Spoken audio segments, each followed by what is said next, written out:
Всем привет! В этом видео я хочу показать, как работает моя утилита получения параметров признака цветовой пороговой фильтрации. Для того, чтобы запустить эту утилиту, в пакете уже предусмотрен launch-файл, который запускает собственную утилиту, и пакет USB-CamNote, который позволяет изображение с вашей веб-камеры опубликовать в топик. Так, запускаем. Видим вот такой вот интерфейс на OpenCV. Изображение с вашей вебки с указанием текущего распознаваемого объекта и ползунки для настроек параметров.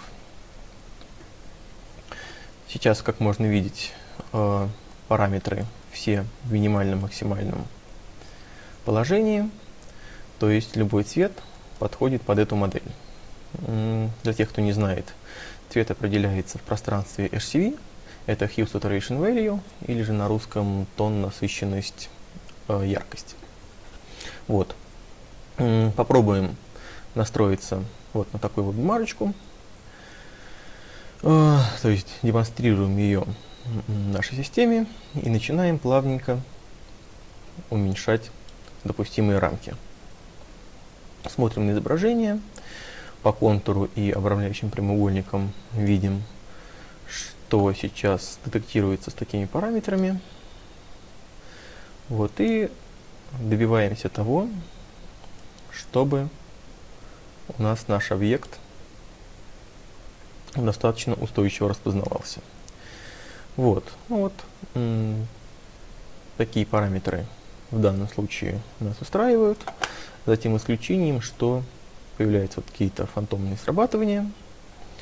Вот, чтобы их убрать, я специально запарил признак цветовой фильтрации с признаком размера на изображение. Вот его трекбар последний. Вот, чтобы убрать такие фрактальные срабатывания, которые практически неизбежны для задач цветовой фильтрации, нужно просто вот